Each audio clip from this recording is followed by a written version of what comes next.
মমতার আমন্ত্রণে দীঘার জগন্নাথ মন্দিরে দিলীপ, মেদিনীপুরের দিলীপ লেখা পোস্টার। গতকাল দীঘায় জগন্নাথ মন্দির উদ্বোধনে যান সস্ত্রীক দিলীপ ঘোষ। সেখানে গিয়ে মুখ্যমন্ত্রী মমতা বন্দ্যোপাধ্যায়ের সাথে বসে বৈঠক করেন। তারপর রাজ্য রাজনীতিতে কার্যত তোলপাড় শুরু হয়ে যায়।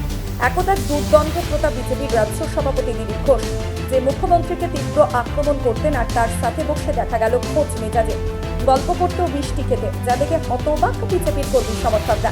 বুধবার রাত্রেই তার প্রতিফলন দেখা যায় মেদিনীপুর শহরে অবস্থিত সিপাহী বাজারে জেলা কার্যালয়ের মূল গেটে তালা দিয়ে প্রতিবাদ জানায় কর্মীরা। সেই সঙ্গে দিলীপ ঘোষের ছবিতে জুতোর মালা পরিয়ে তাকে ধিক্কার জানায় বিজেপি কর্মীরা। গতকালকের পর বৃহস্পতিবার বিকালে মেদিনীপুর জেলা কার্যালয়ের সামনে দিলীপ লেখা পোস্টার দেখতে পাওয়া গেল। তবে দিলীপ ঘোষের এহেন আচরণে কার্যত হতবাক হয়েছে বিজেপি কর্মীরা।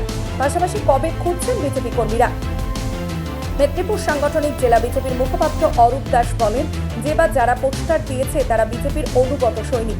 এরা দীর্ঘদিন ধরে দল করতে এসে মার খেয়েছে, কেশ খেয়েছে।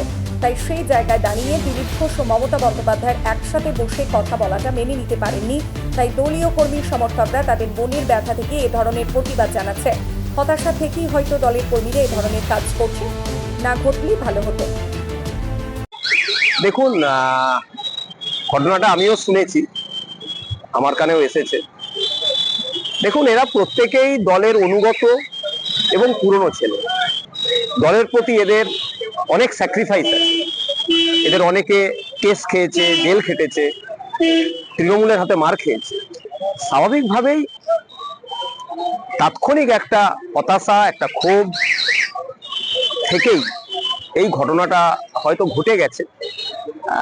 না ঘটলেই ভালো হতো, কিন্তু এরা প্রত্যেকেই দলের কিন্তু পুরনো ছেলে এবং দলের প্রতি এদের প্রচুর অবদান আছে।